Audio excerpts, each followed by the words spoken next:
With the number of multicultural children in the schools growing rapidly, it's important for teachers to understand several things in order to be effective with their students. Multicultural students can bring to the classroom attitudes, perspectives, and beliefs that, if the teacher doesn't understand them, can create a barrier for effective learning. For this project, 3 individuals have been interviewed who have come to America at different times during their lives, from different countries, and who are currently at different ages and at different stages of life. For those that I interviewed, close family, friends, and the culture that they had grown up were left behind, and they had to learn to adjust to a new life. Fabiola is an 18-year-old girl in her senior year of high school. She immigrated from El Salvador in 2000 at age 3.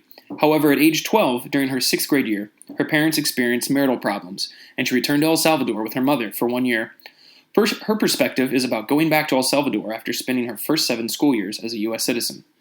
Dania is a 27-year-old woman, college graduate, and current stay-at-home mom. She immigrated from Russia in 2000 at age 12, during her 6th grade year, when her mother married an American man. Sasha is a male in his mid-30s, a college graduate possessing 2 master's degrees and a PhD, currently professor of economics at the University of Wisconsin-Eau Claire. He immigrated from Ukraine in 1997 at age 17 during his junior year of high school. Our focus today is to look at multicultural education through the lens of Bronfenbrenner's ecological systems theory and examine how each level is affected when a student comes to America during their kindergarten through 12th grade years. Bronfenbrenner's ecological systems theory is based on the idea that for every person there is a microsystem, a mesosystem, an exosystem, and a macrosystem. When a person immigrates to a new country, their entire ecological system experiences change. However, those changes are most clearly seen at the microsystem level. The microsystem consists of the people and places closest to a child: his family, his friends, his teachers, his classmates, his places of religious worship, and possibly his neighbors. The people in a child's microsystem will have the most direct impact on that child's life. Their interaction with him is consistent and shapes his values and beliefs.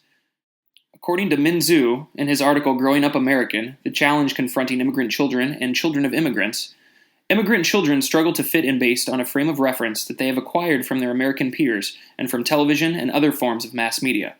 They often find themselves confused by such questions as, how do I fit into an American culture and my own ethnic culture at the same time? Which side should I stay loyal to, American or my own ethnic culture? Can I ever become American without leaving home? And from research done by Kristen McCarthy in her article, Adaptation of Immigrant Children to the United States, a Review of the Literature, for adolescent immigrants, the stress can be intense. These adolescents have to balance 2 different worlds and move fluidly between them. Experts agree that being connected and accepted is an important component of adolescent development. Children who do not connect in some meaningful way with their peers, family, or school are at an increased risk of suicide, substance abuse, school failure and dropout, health problems, and criminal activity. In some cases, the added pressures of the acultural process may exacerbate these risks. In particular, immigrant children may be alienated from school and rejected by their native-born peers because of their lack of fluency in English or their different cultural practices. This research ties right into the microsystem. For various reasons, many children of immigrant families struggle to make friends once they arrive in the United States. This is a problem because it leaves their microsystem in a state of disrepair. These children have left behind many of their extended family members and friends, and their microsystem has shrunk considerably. Without new friends to fill that void in their microsystem, immigrant children are without a social support that would help them through the difficult transition. This can be clearly seen in the life of Fabiola. She says, I wish the kids in my class had known that I was shy and wasn't trying to be a snob. I never knew what they were talking about, and I wasn't up to date on all the gossip, so they kind of excluded me. I only really had one friend the whole time because she was the only one who didn't think I was a snob. When asked whether she thought her transition was a positive one, she responded, No, I felt pushed to my limit and never confident. I was shy. The classes consisted of a lot of words that I didn't know, and I never really felt like my classmates liked me. I was much more confident in America. The mesosystem is the interaction between those in the microsystem, such as a parent and a teacher at a parent-teacher conference.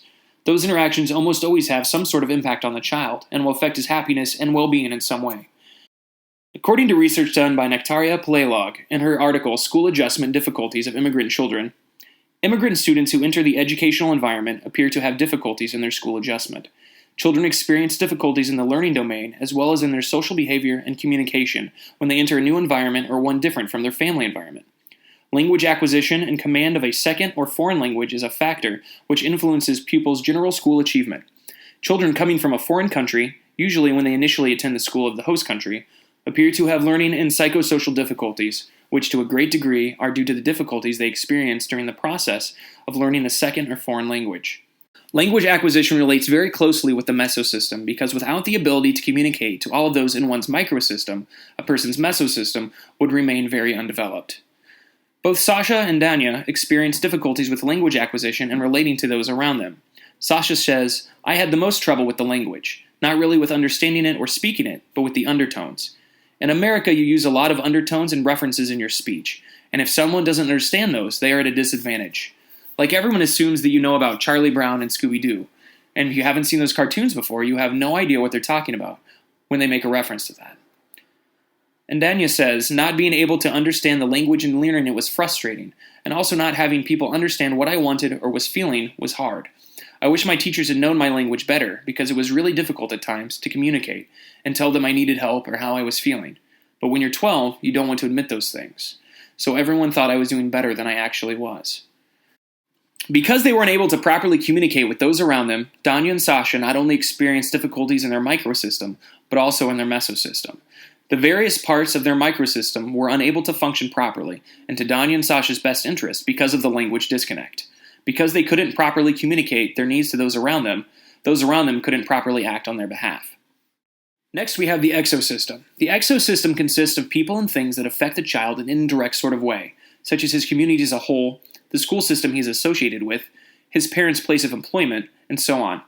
The exosystem does indirectly affect the child's happiness and well-being, however, it may not necessarily affect his personal beliefs and values.